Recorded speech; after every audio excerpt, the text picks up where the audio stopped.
Welcome. My name is Peter Saram. I'm the chair of the Communication Media Studies Department here at John Cabot. It's a great honor to have our guest today, Toni Cutrone, a uniquely multifaceted artist, as you'll find out tonight, producer, cultural instigator, also known by what is, I always thought, one of the coolest band names ever, Mai Mai Mai. So there's that. As Mai Mai Mai, Toni channels this kind of visceral clash between a harsh, mechanical, but already failed deindustrialized world and the ancient persistence of southern landscapes, southern Italian landscapes, and those attending old, with an E at the end of old, weird traditions and cultures that continue to resist despite everything. Toni's music is built on a deliberate contrast between a kind of post-industrial and a kind of an ancient culture. He skipped modernity altogether. His compositions synthesize opposing sonic forces, juxtaposing the supposed imagined purity of acoustic instruments, ancient traditions and rituals, and contingent historical sound archives against the harsh mechanical grime of analog synthesizers and noisy field recordings. This visceral clash allows him to explore the cultural memories, fading rituals, abandoned spaces through a deeply ritualistic and electronic framework, something which some people have called, and I think he has called it as well, a Mediterranean hauntology. Toni performs live when he performs as Mai Mai Mai behind a mask. I think that mask is both supposed to sort of hark back to kind of that ritualistic past, but also an identity that is sort of yet to come. He blends Southern Italian folklore, industrial drone, something that approaches techno. His music is about invoking the ghosts and spirit of the Mediterranean basin, resurrecting ancient rituals, funeral laments, and fading local traditions through a heavy clash of analog synthesizers, sequencers, and field recordings, and I think we'll listen to some of that tonight. He's someplace between Son O, without the guitars, Current 93, and the work songs that have been unearthed by someone like Roberto De Simone, for example, which he covered or recorded or re-recorded and re-proposed the chorus of Washerwomen, the second chorus of Washerwomen, which is one of the sort of famous Italian folk records from the 1970s. This distinct blend of regional folklore, electronics, and darkness positions Mai Mai Mai squarely within what also was called the Italian occult psychedelia movement. And Toni is one of the sort of animators, this idea of occult psychedelia with an Italian sort of twist wouldn't exist without his tireless work as a scene builder.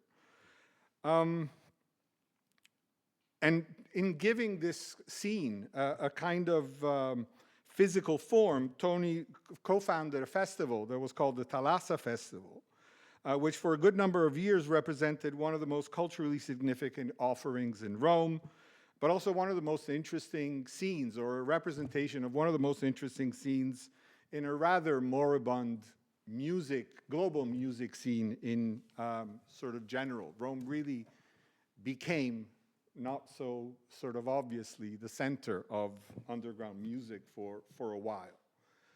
In fact, Toni is much more than a musician. He is an indispensable pillar of the independent cultural and social life in Rome. He's deeply embedded in the underground do-it-yourself scene. He realized that if you want a thriving musical and cultural ecosystem, sometimes you have to build it yourself and sort of put the infrastructure in place. He built it, and apparently they came, as sort of they say. And they came to Roma Est, an urban space that broke the sort of usual old binary narrative of a Rome that was divided along a north-south axis in some way. You know, Toni offered a third pill to the blue and the red that usually sort of dominated in that sense. Toni founded No-Fi Recordings around the early 2000s, a do-it-yourself label that was initially known for releasing cassettes for bands that were touring in Europe and in North America. Most tangibly, he co-founded a mythical place, a mythical venue in Rome called Dal Verme in Pineto, entirely built from scratch by Toni and other sort of co-conspirators in some way. Dal Verme quickly filled a massive cultural void, became the beating heart of a movement known as Borgata Boredom, fostering a deeply interconnected face-to-face community of experimental musicians and artists. That is one of the things that put Pineto some way on the map. Pineto is what it is today also thanks to that kind of work. It sort of pushed San Lorenzo aside as the heart of Rome's alternative scene. All along this, he has released records, true signposts of contemporary underground music produced here in Italy, from Fai to Nel Sud to Rimorso. His amazing collaboration with Lino Capravacina, who is a forefather of underground experimental and avant-garde music, going back to the 1970s, and his groups like Actuala and Telaio Magnetico. The record they made together is called I Racconti di Aretusa. It was released by Baccano Records, and it's a new record label that Toni is actually curating the catalog for. More recently, and I think that's what we'll be, not I think, I know that's what we'll be hearing about, his dedication to community and sonic resistance took him to Palestine. In the middle of the ongoing genocide, he undertook an artistic residency with Wonder Cabot in Bethlehem and Radio Theater in Ramallah in early 2024. The resulting album, which you can see there, and you can go and touch it and look at it at the end, is a powerful act of sonic preservation, blending Palestinian traditional instruments and voices, archival field recordings, and collaborations with local musicians to render cultural memory impermeable to borders. He actually returned to Palestine just this last January to share the work and the finished work, I imagine, among everything else. Whether he is unearthing forgotten Mediterranean ghosts through heavy synthesizer drones, running the soundboard at his own various do-it-yourself venues. He's at Baronato in Via di Panico these days. Go and visit. Or documenting the sounds of Palestinian resistance and survival. Toni's work is ultimately about communities, the ghosts that inhabit communities, even contemporary ones, and those ghosts that keep them alive, despite all, and that place which might just be the last place where one can continue to remain human and alive, which is in the underground. So I'll shut up. Please join me in welcoming Toni Cutrone.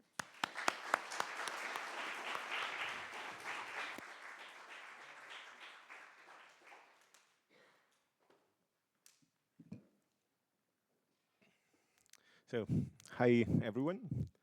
Thanks for these really nice words about me. Wow, was impressive.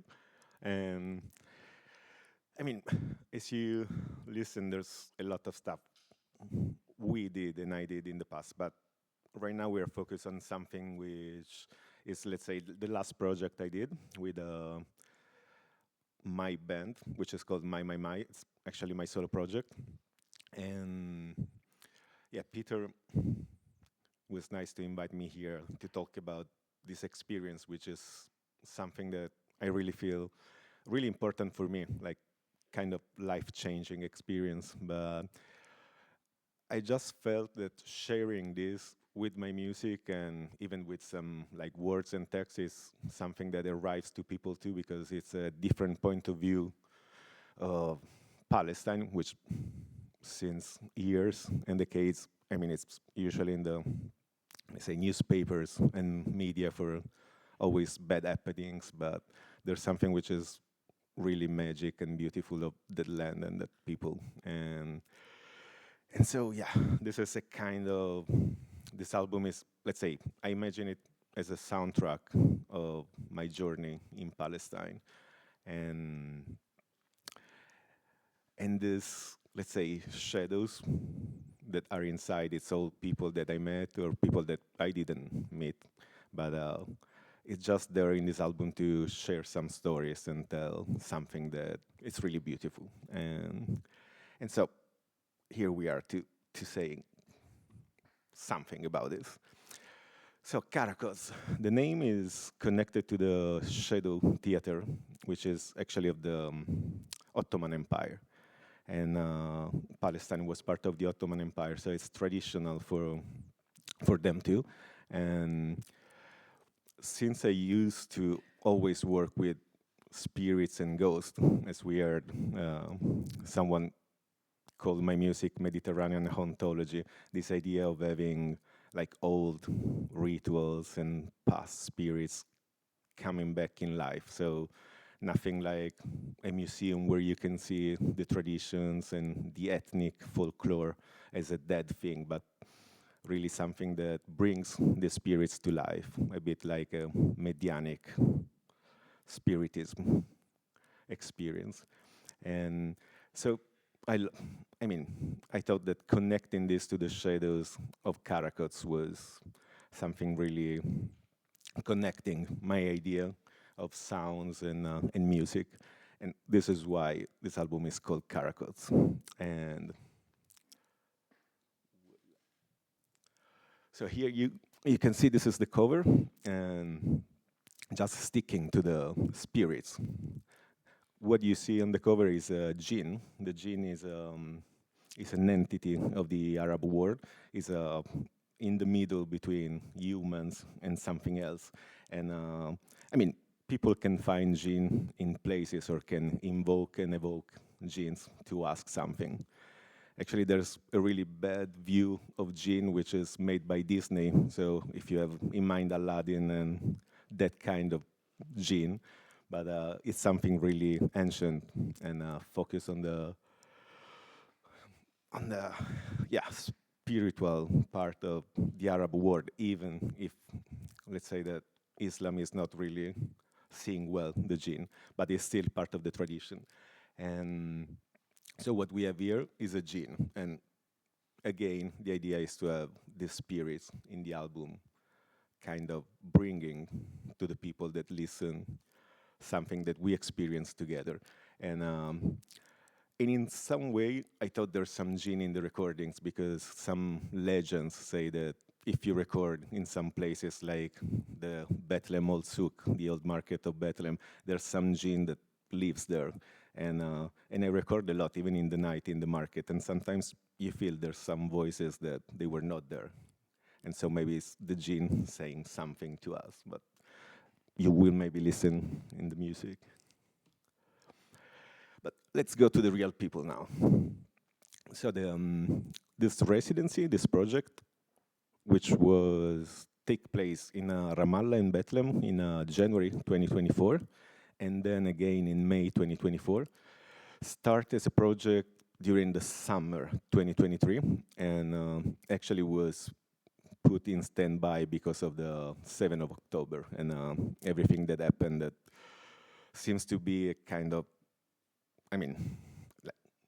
an happening that just stopped everything. But after a few months with the people involved, that they were living and doing culture, art, and music there, we decided to do it.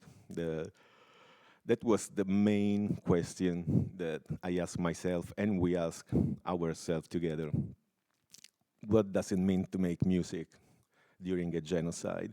And I think we never really gave an answer. I don't think I have it, but probably in the album, in the music, you can find something which can be an answer. And I just felt that it was important to be there in that moment and do stuff with people that I love. Some of them I knew before. Some other just became new friends. And we understood that it was pretty important to do something in that moment and just not to be silent, just to say something about the situation and just to keep the resistance and go against the occupation, which always try to silence people there. And so even if a genocide was going on and is going on, at a certain point we thought that was no time to be silent, and we start doing this. And now you see here, there's a Maya Alcaldi, and it's the first person I contact when I was going to Ramallah. She's a singer, a musician, a producer, and she's an academic researcher about Palestinian folklore. And now she's doing an amazing research about the grieving songs from Palestine, traditional grieving songs, which is something that is really connected with my research too, because I did it for the south of Italy. So in my last albums, you can find some grieving songs from the south, from Puglia, from Calabria, from Sicily. And so we thought that, in a way, this was a research that connect us. But even for the moment, we thought that the only feeling we could just express was grief. And so I think she's the first person I met there in Ramallah when I went there, the first one I contacted, and is the first track of the album because it's really the point of what we did, this feeling of grief that was surrounding us and was inside me and inside them. And I mean, I just let you listen something so we get into the sound. Because one thing is, usually I never explain my music. I mean, I can like to do it, but it's not what I do. But for this project, I think it's important to tell what's behind the album, but even the music is more important. So we give a short listen to this track made with Maya Alcaldi and called Grief.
وانت الشمعة والبخور يلبقى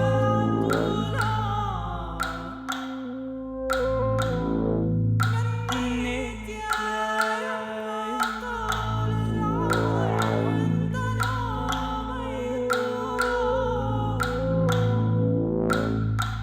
وتمنيت عشرتك عطول المدى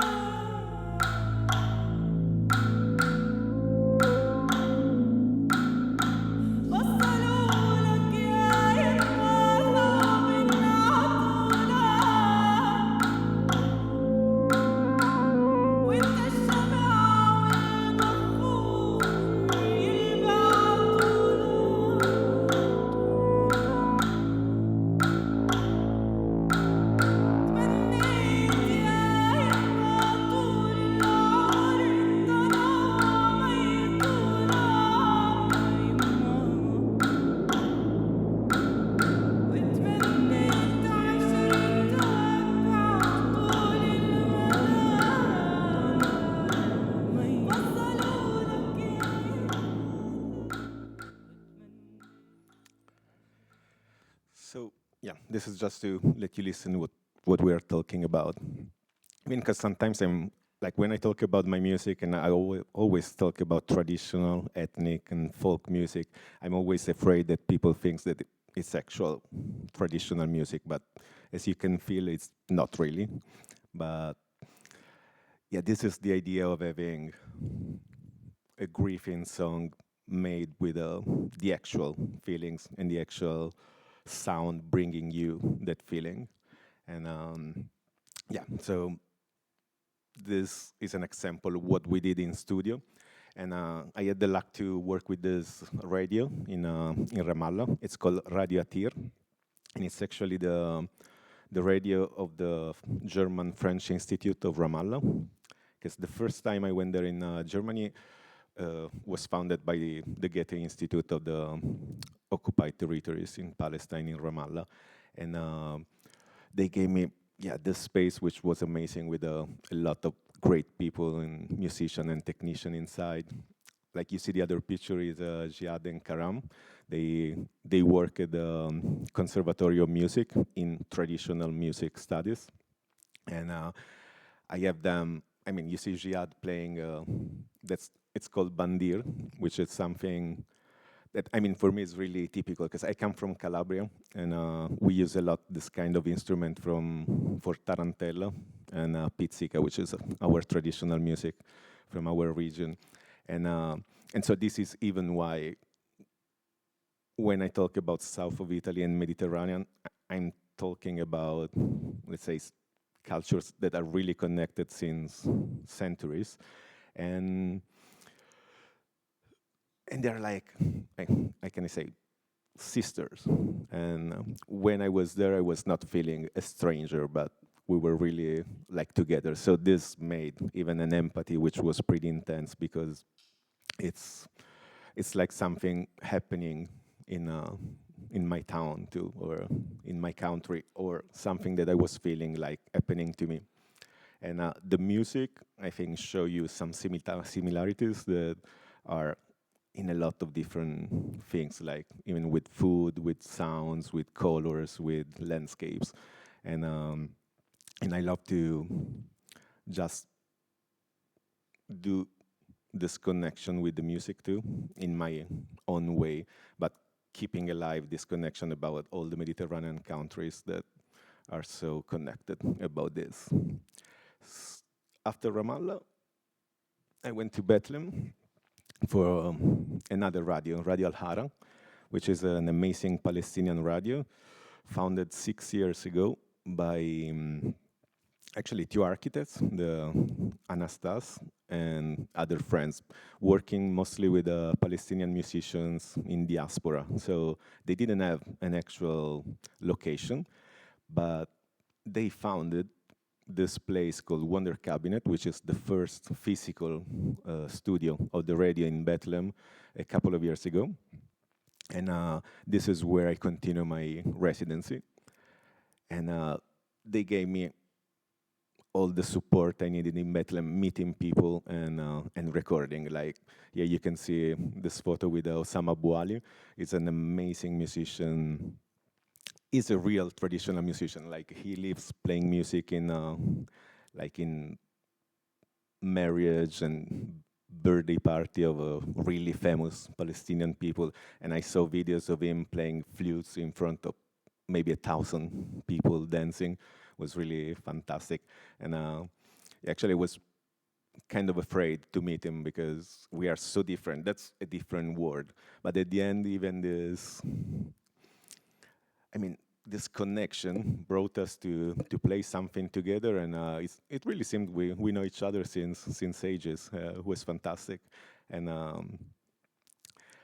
don't have anything recorded by him, but yeah, he's an amazing flute player, and even just listening to the stories, he lived in a little town in the north, near the border with Lebanon, and he was telling me once that he goes and find the bamboo to build the flutes, because he builds his own flutes.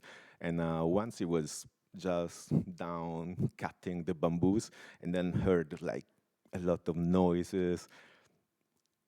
He just watched around, and there were the tanks of the EDF invading Lebanon. He was just there, like, cutting the bamboo, and by chance he found this. And when he was telling this, it was a mix of, like, shocked, but it was even a kind of normal thing. And I didn't really know how to react, because it's a story that, for me, it's unbelievable. Never happened something like this, and I think would be pretty extreme to experience it. But yeah, I think the daily life in Palestine has a lot of things that we're not used to, and was really harsh to see that and experience, even as a Western person, like something that it's pretty tough. And so I suggest to people, if they get the chance to go there and see with your own eyes, because what you see through the social media or through the media is nothing compared to what's really going on there and what means living under occupation. So it's something pretty tough, and I think that these people making music and making art, in a way, it's really resistance, but it's a cultural resistance trying to avoid it, to be erased, and their job is fantastic. So one of the things that I really loved was to be there in that moment and do all this work with them and be part of this resistance. And when I say it was a life-changing experience, this is a big part, because it was really something that I never felt, like that making music can be so important, making art can be so important. Usually we are more naive, but I really understood what does it mean making something that can change things, and it's because of these people. So, but beside the studio, there was a big work of a few recordings. So going around and with my microphone, you see the fluffy thing there. It's pretty beautiful. It's like a cat that comes with you and record everything. And or the one on the right side is a contact mic that you can just put inside things and record the inner sounds of objects, or in this case of a tree. Because yeah, you see, this photo is taken in the Cremisan Valley, and we did a project in this valley, which is a place between Bethlehem and Jerusalem. It's one of the last green area of this part of land, and with olive trees and with a vineyard. There's like a monastery with monks doing wine since decades, and unfortunately, the occupation is trying to occupy this place, and they're building a wall pretty quickly, and soon might be not more accessible to Palestinians, so they will lose all this land. And what we did with Radio Al-Hara was a residency in this area, focusing on having a memory of the land. So we did record all the soundscapes, let's say, having even like trees recorded and birds and the land. And we did photos, and there were some video artists too. I mean, artists in every kind of things.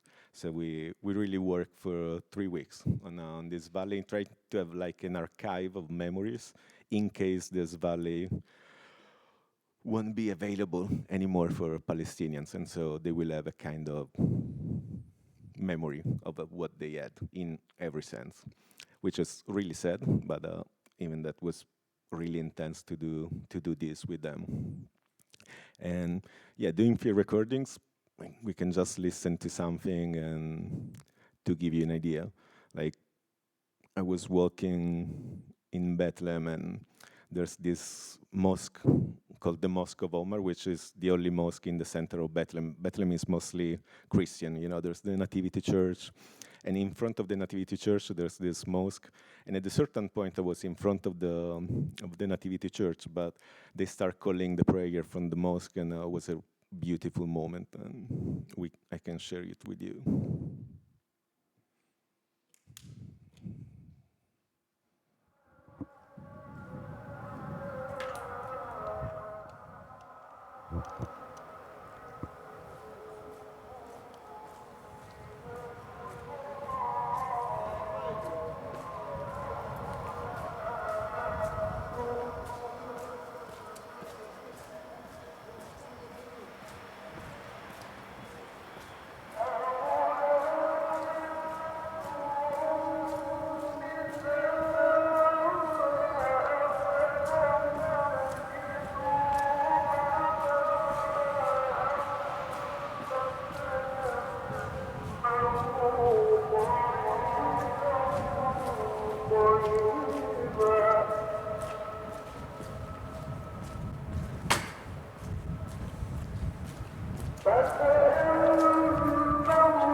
what you see in the other photo is the Ramallah market, which is really alive, and I love to walk there a lot of days, even to buy the amazing fruits they sell, but even for these sounds that are fantastic. And I use it a lot in the album. بندورة خيار كساي وباذنجان تفضلوا كل وين ب 10 خيار كل وين ب 10 باذنجان كل وين خذ كل وين ب 10 يلا اخرهم اخر بيعه يلا شربيات خضرة هاي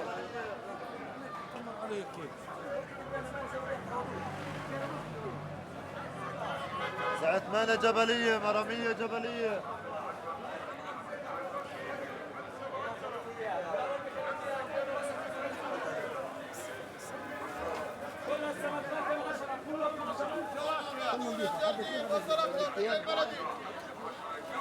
خمسة كيلو بس ب 10 5 ب 10 3 كيلو ب 10 3 كيلو 3 كيلو ب 10 3 كيلو سبانخ ب 10 كيلوين كساية ب 10 ب 10 3 كيلوين كساية ب 10 بعوض الله 3 كيلو سبانخ ب 10 3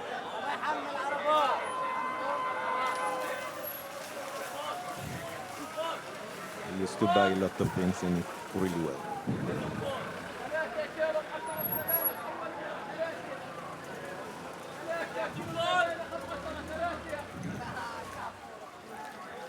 And I really like of the pre-recordings because for me it's really like taking photos, but instead of like visual photos, it's like a sound that I can listen back when I'm home. And like when you just watch your photos from your travel, for me it's the same thing. I just listen to it and I'm immediately back there in that moment, in that place.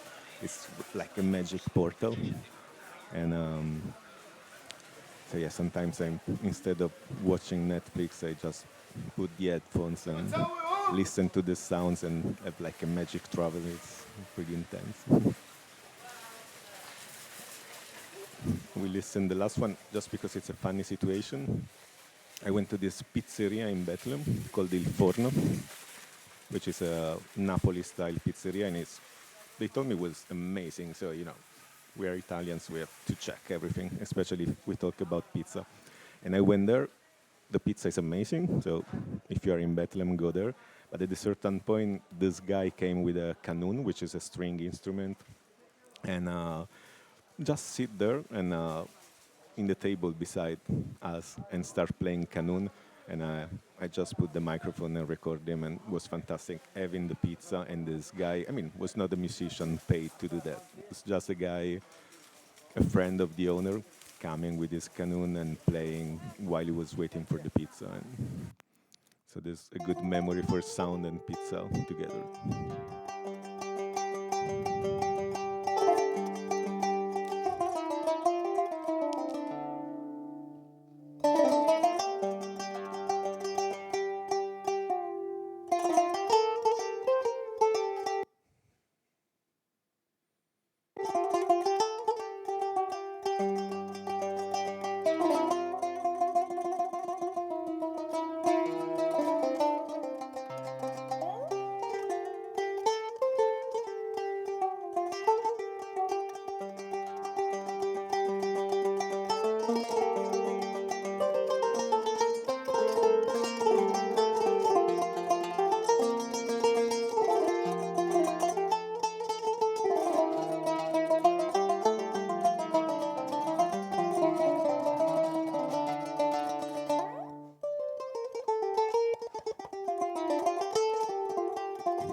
Then if you can smell the pizza too.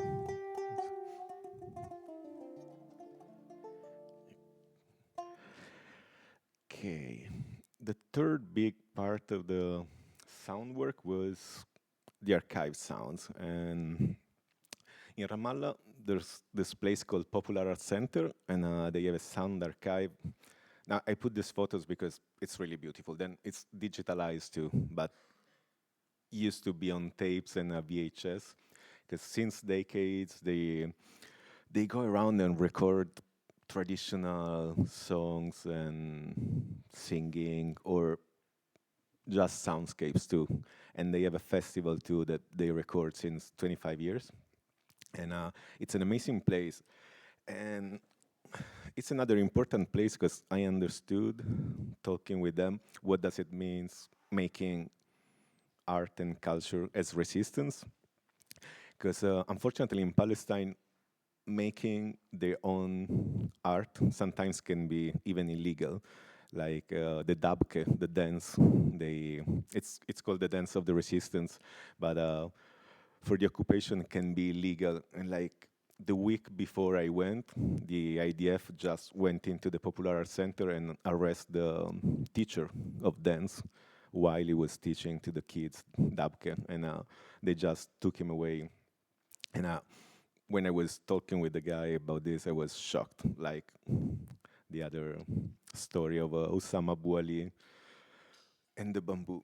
But yeah, being there, they really gave me this idea of keeping memory of our culture, which is something I do with my music, because as we said, I'm really focused on south of Italy, so on my traditions, and I try to make a kind of archive, which is totally personal one, so not really probably for ethnomusicologists or for the future, but I love to think that probably in 100 years, this could be the traditional music of the past, and it's this one.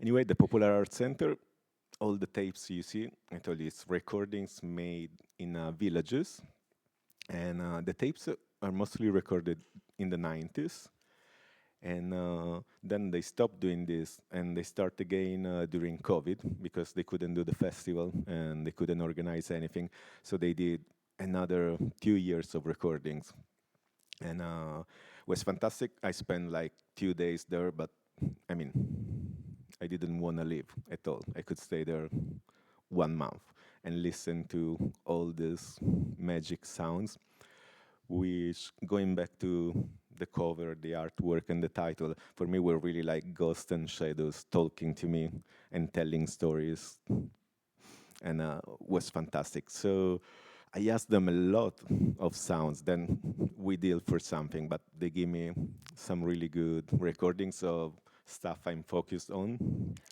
Like, they gave me this track, which is a song about harvesting during the olive trees, the olive harvesting, and old women chanting this song, which is really beautiful.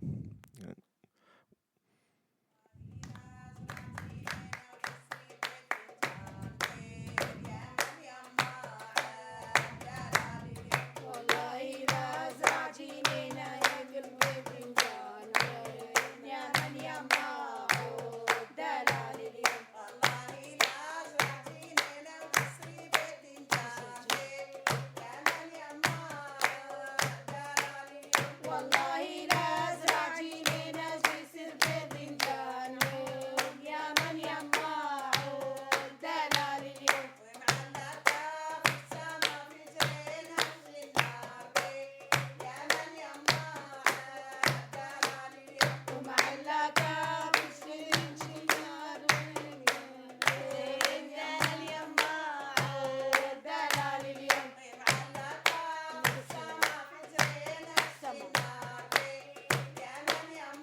So yeah, this is my idea of the ghosts that are telling us something, their stories, or stories that never happened.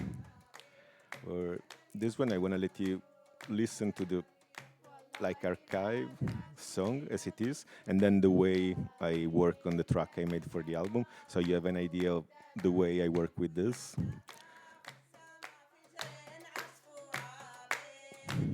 So,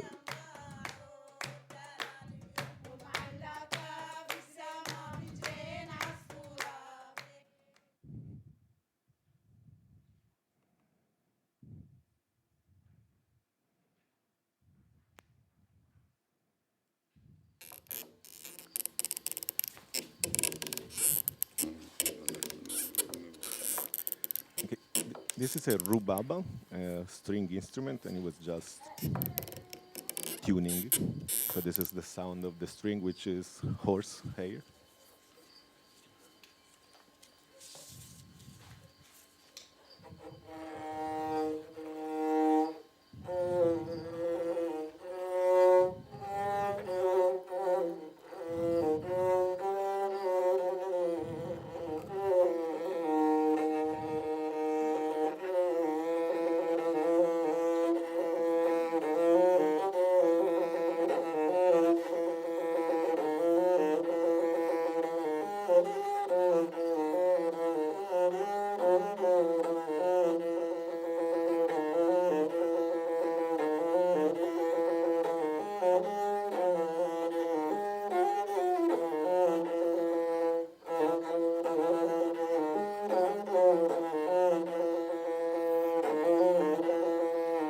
وانا داخل دار تكره العين شوفها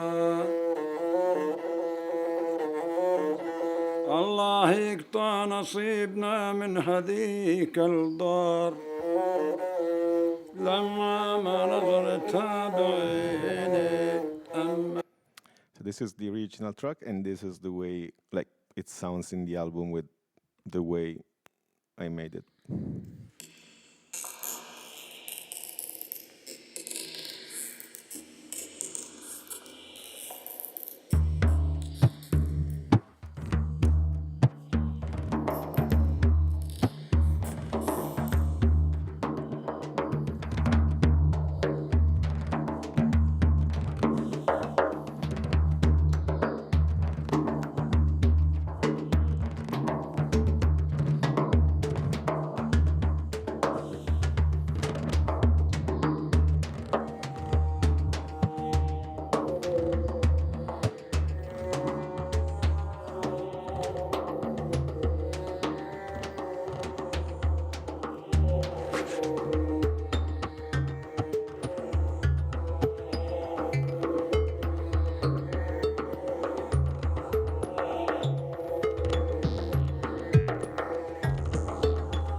This is just to listen the way I work with the archives and the field recordings. And yeah, for sure it's pretty harsh as method, but I love to think that it's a kind of dream. So something is a bit out of focus and blurry, and it's memories that are quickly disappearing. Like when you wake up and you're trying to keep the image of the dream, but it's not happening. And so the sounds are the same thing. It's something that just arrives, but it's quickly disappearing, and give you an idea of something which can be clear, but you just don't get it as it is, but in a way probably arrives a bit better. It's what I think to your heart or stomach or the body. So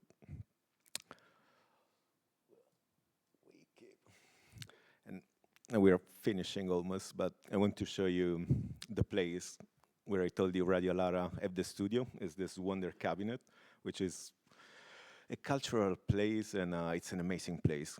As I told you, the two founders of the radio are two architects, and they built the entire place by themselves. So it's this brutalist building made of, yeah, it's metal, glass, and concrete, and it's really perfect for the landscape. and it's even their project. Like what they do is really focused on their land, and even all the residency project they do with international artists are focused on collaboration with local artists. So it's amazing the way they just call people and make a new connection, and they build a scene the way they do it. And it's not just with music and with other art, but for example, they have a kitchen too, and they invite chefs from all over the world. And it's amazing because they work with Palestinian and local food, but in their way to do it. So when I was there the second time, there was like a Chinese chef, and it was amazing to have their food. Now that I came back in January, there were like Mexican chef, and they were doing fantastic Mexican mixed Palestinian food with a fantastic drink with mezcal. So was and local spicy peppers was amazing, a good mix. And yeah, this photo, I mean, I love it. That's the mask I wear when I play, and as we said, it's not something to hide myself or to keep a secret about the identity. It's more really connected to a ritual, because the live performance is really taught as a ritual. And the costumes at the beginning were really focused on Southern Italian dress, especially of the Catholic Christian area, which in the South often mixed with more paganism. So it's really, there's something really harsh, especially Eastern.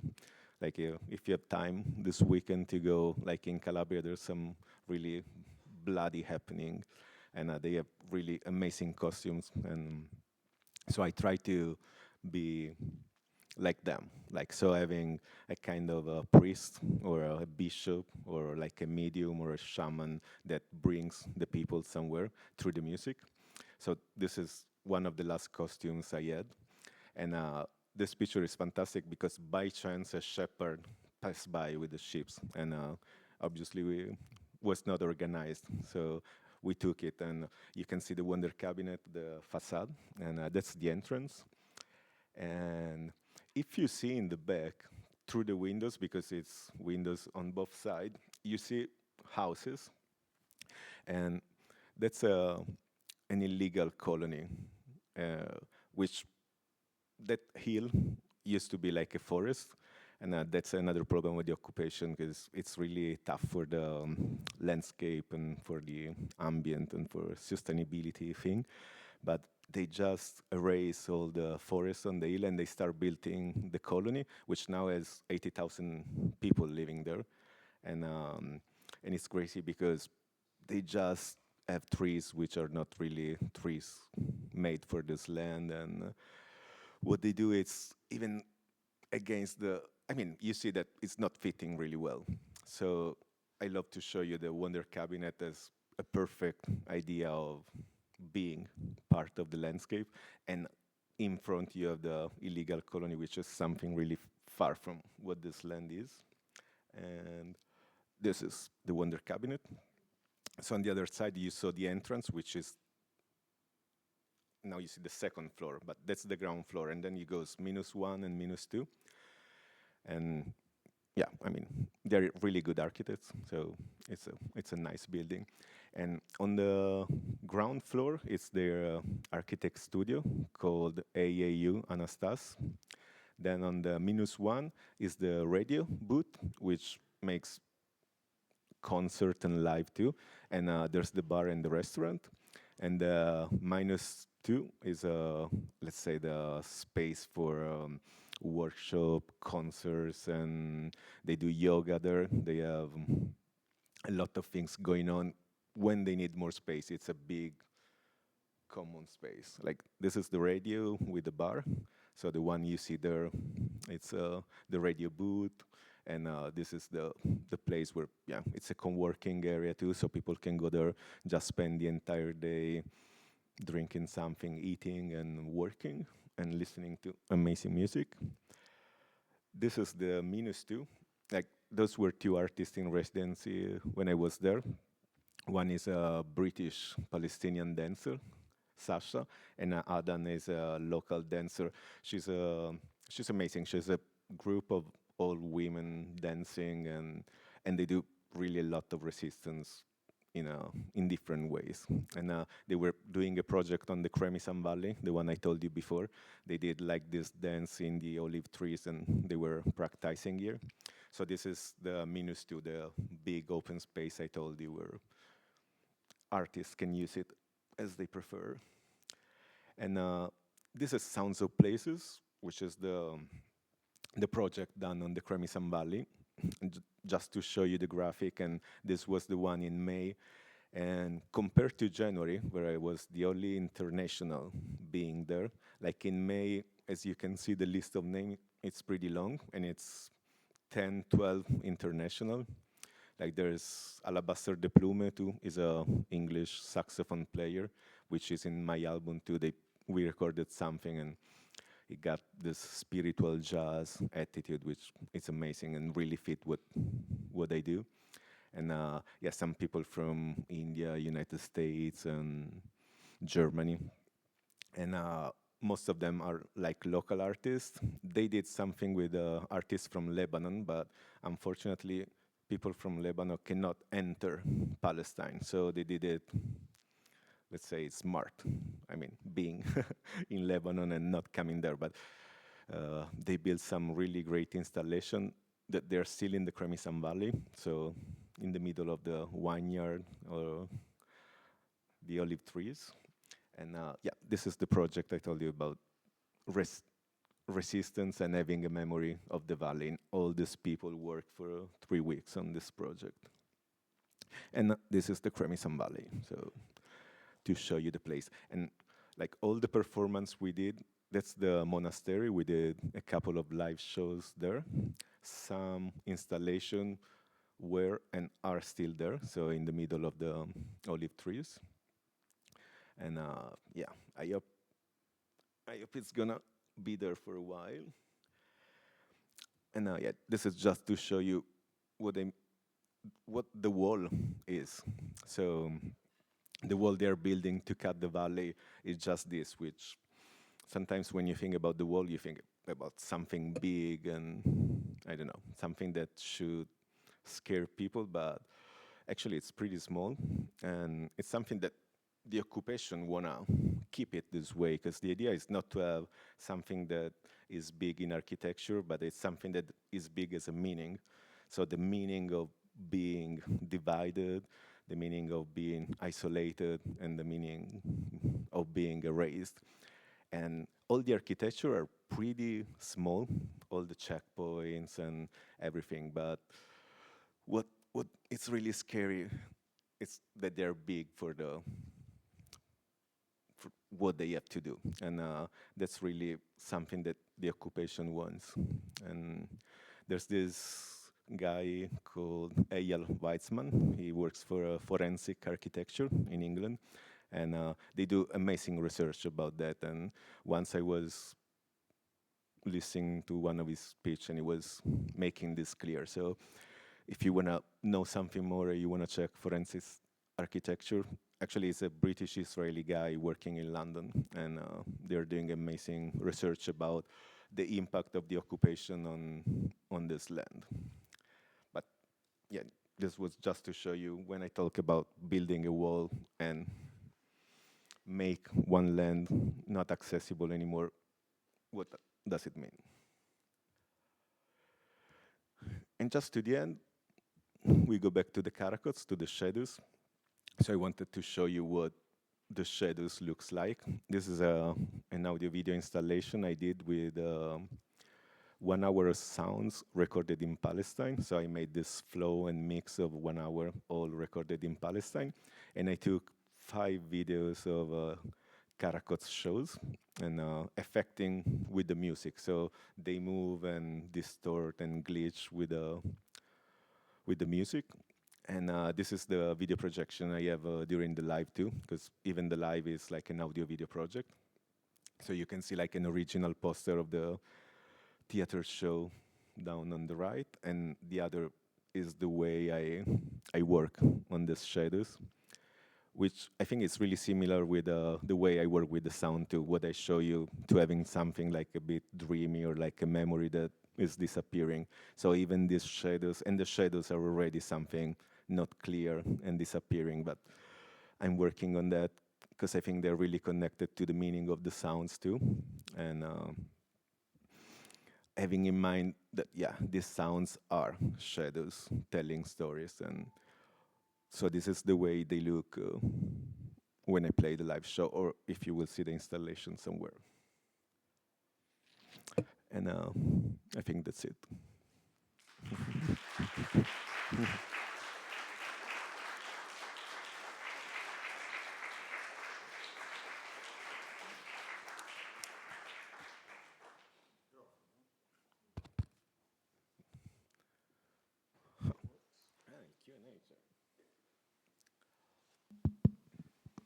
Okay. Thank you, Tony. Thanks. This was great, inspiring, interesting. I think we could take some questions. Is that okay with you? Yeah, If there's sure. questions from the audience about the project, if anyone wants to sort of hear. What happened to the W on top of the sign? To do? The W on top of the sign for the Wonder House. I don't know, actually. Like it was flat? What, sorry? The W on top of the Wonder, Because they it move with the wind. rotates. They move with the wind, Gotcha. so that just turn. And but you can see, like, when you just walk around, you can see it. It's just they're moving a bit. So if you are straight on that position of the photo, yeah, you couldn't see. But if you walk coming from the left or from the right, you see always in different ways. Cool. Thank you.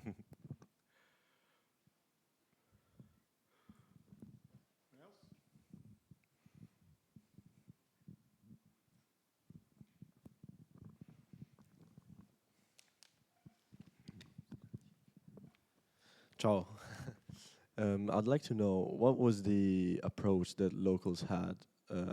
I'm not talking about musicians and people that you worked with. I'm talking about real locals. Like, have you met anyone interesting? Were people interested in your work and in what you were doing? Okay, let's say that obviously there's a big difference with people I was really working with, like you saw Maya Alcaldi or like Jules Moody is another producer I work with in a studio, or the guys from Radio Lara, and the real locals like Osama Bouali. When I show you the picture and I told you that guy is the real traditional musician, what I meant was really this, that the other guys, it's people like us, they mostly often live in Europe or in the States, and they just do music in the same way I do it. But Osama is a real traditional musician. And actually, it's really a different attitude and a different life. But they are all really interested in what we did there and in what like the Wonder Cabinet does or Radio Al-Hara does. So there's a big interest. In a way, I think there's even some distance.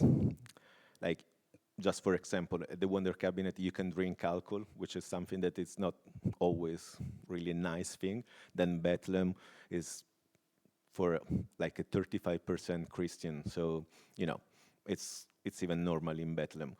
But there's a big relationship with the community, but even a big difference between some people that is, let's say, the one that does what we do in the way we do, and some people that is really rooted, like the one in the villages, it's really a big difference. Then there's even the language problem. I don't speak Arabic. So the few times I went in villages or in the countryside, I always had someone translating. And that's a step more, like, for me, it creates more distance, obviously. And but what I always felt was a great interest in people doing something with them or in their land. They're really open in this sharing and in this bringing around, even in different ways, their culture. And I don't know if they listen what I do, if they like it. I have to say. Like, I would be pretty scared to bring my music in a little village, like you listen to the harvesting song. I don't know if I let listen the track I made with that to the old women singing if they're happy, but they were always really happy to share what they do. Like even giving me the recordings for me is like something really important. Like even I work with Southern Italian archives, and sometimes there's recordings that they don't want to share. Like, okay, you can listen to this, but you cannot have it. You cannot do music with this. And I'm Calabrian. That's Calabria or Sicily. And actually, I didn't feel this there. Like they were really open to give me everything and trust me in the way I could use it. And then, yeah, I use a lot of respect. Actually, even if what I do it can be pretty weird for them, but it's really respectful. Even, for example, on the cover, there's the jinn with all these Arabic writings, which are ritual to evoke the jinn. But some of them was taken from the Quran, and actually we erased that, and we put some lyrics from the album, because having writings from the Quran could be pretty unrespectful on a cover on an album like this. So this is my kind of approach. Like, okay, I use what you give me, but in a respectful way. Then I hope you like it. But yeah, anyway, there was a great feeling of being together and sharing and curiosity and interest.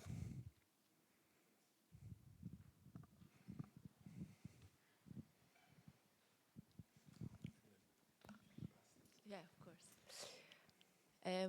I think I got it right, but when you started the project with Wonder Cabinet, it was before 7 October, right? Yeah, was supposed to be before 7 October, and then we put it in standby. But was in August 2023.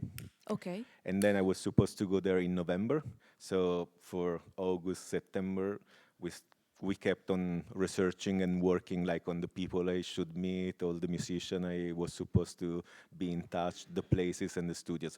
But then instead of going in late October, November, I went in January. Okay.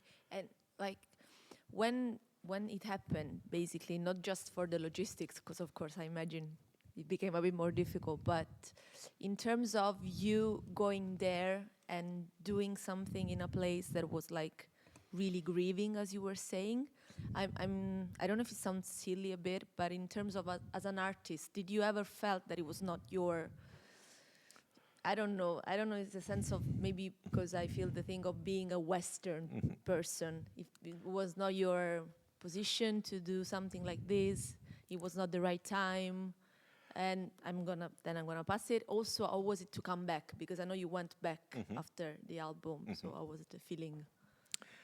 Now, this feeling was pretty big inside me. Like I was feeling not in the right place, but talking with them, especially with Maya. Let's say I told in at the beginning it was the first person I met. I knew already her for her music, and with her we were really going deep into the situation and into why we should do this. Because even Maya felt like, you arrived from Italy, you arrived from Europe now, and you want to involve us in doing this with you. But let's understand if it's something that it's really something we can do together, or it's something that it doesn't make sense. And this is when we start asking this question about doing music, art, or culture during an ongoing genocide. And I told you, there's no answer, but at a certain point, we felt something good, which was most of all the people I was talking with in August and September, they stopped making art in after the 7 October. They were really kind of freezed, and they didn't know what to say, what to do, if this made sense. So like with Maya, with Julmud, they were not doing anything since 3 months, let's say. And at a certain point, they found in me that push to start doing something again, and they felt better doing that.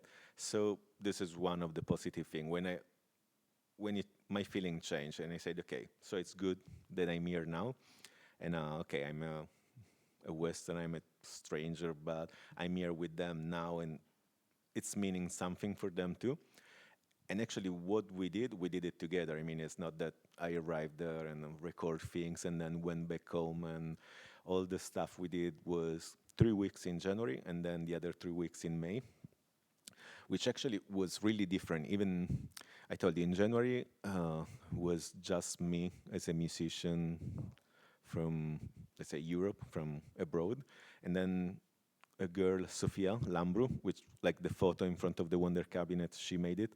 She's a French-Greek photographer, and she arrived too at a certain point, and we were the only two internationals. In May, the list of international arrived to 10, 12 people. It seems that there was a kind of change, not getting to normality, which they're not really used to normality there, but was way better than in January. But then again, they had other problems after. But like May was looking like, okay, everything is getting better. And then actually Rafa happened and other things. So that was the moment. And every time all the plans changed. For example, when we were planning the residency in August, the real plan was for me to do a little tour in the area. So I was supposed to fly to Amman in Jordan, playing there, then enter Palestine, playing live shows in Ramallah and Bethlehem, and then going to Beirut and play a show in Beirut. While doing this, doing the residency and recording, all this became totally impossible. So the January residency was 10 days in Ramallah in the studio without going anywhere else, and 10 days in Bethlehem. And all the checkpoints were closed, so it was really hard to move around.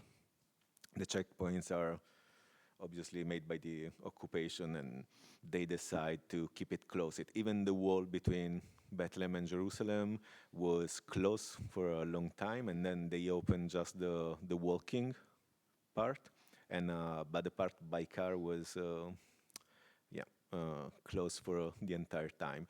In May, they opened it again, but a lot of checkpoints were closed. And like I went back now in January, 2 months ago, and actually for the first time I saw tourists again in Bethlehem. Because people ask me always, it's really hard to get there. It's not hard because like 75 years old Italian women go to see the Nativity Church, so even us, we can go. Then you have to be ready to see something which is hard to see. But yeah, I suggest to everyone to do it if you feel like.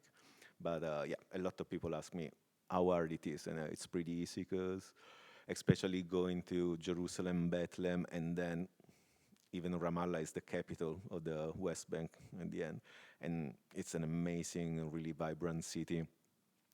Then obviously moving somewhere else like Hebron, it's a really tough situation because it's the city with the checkpoints in the middle. So they divided the city, and it's the city where actually they studied most of the technique of the occupation. So all the checkpoints and all the face recognition, which goes immediately to the IDF, and they know just about Palestinians. Like I could cross the checkpoint and the cameras don't get my face, but I was with a Palestinian and they knew he was going there. In some places he couldn't go, and we were alone, pretty afraid too. And so yeah, it's a tough experience, but it's something doable. And obviously maybe now with the bombing, no, but yes, even in January, I mean, was okay to get in and do your stuff. Was, I told you, pretty tough and intense, but, and I'm talking about the West Bank, obviously not about Gaza, where it's impossible to get, but that's a different thing. It's really like an open-air prison, and even before the 7th of October, was really hard for Western people to get there. But the West Bank is a place you can visit. Thank you. You answered my question. Okay.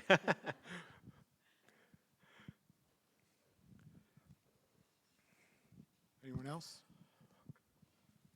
Well, I'll ask one question about what is it that you look for, this is in terms of sound, when you choose either the field recordings that you yourself make or, more importantly, the sort of archives? Now, what kind of sonic qualities, how do you decide to settle on this sound?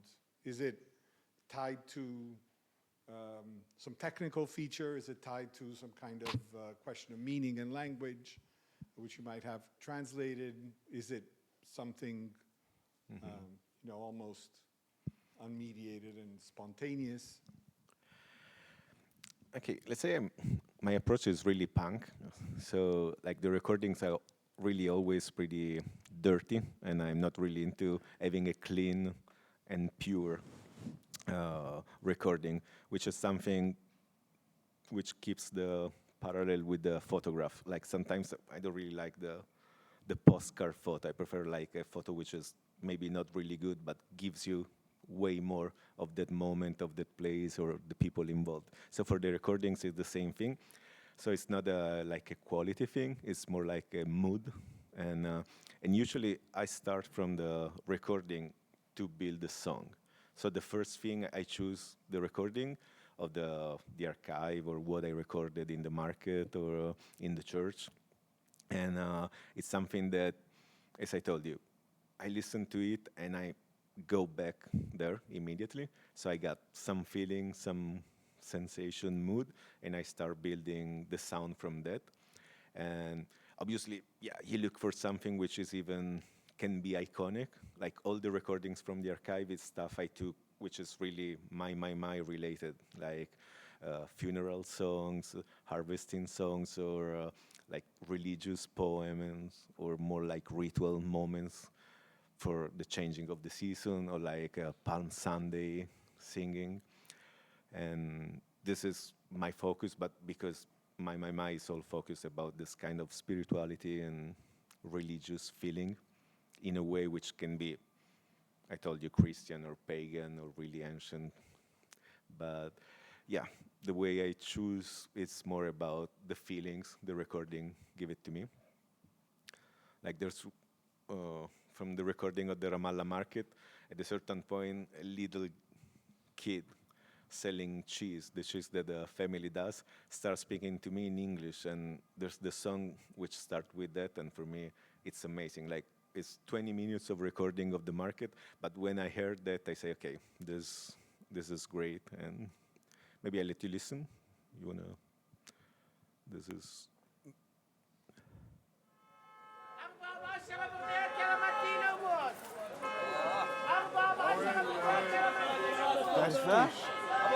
ابو السرايا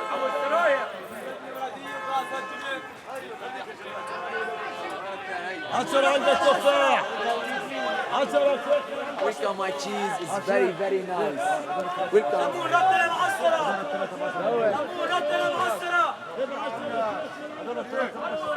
شكرا. صحة. Welcome to Palestine.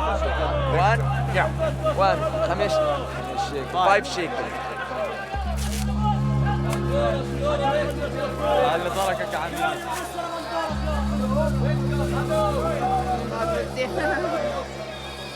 Italy.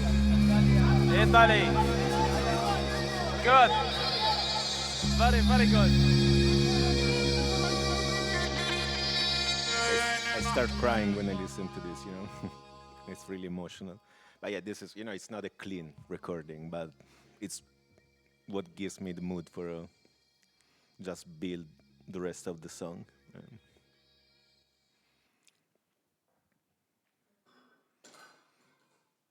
think we can stop here. Thank you, Toni.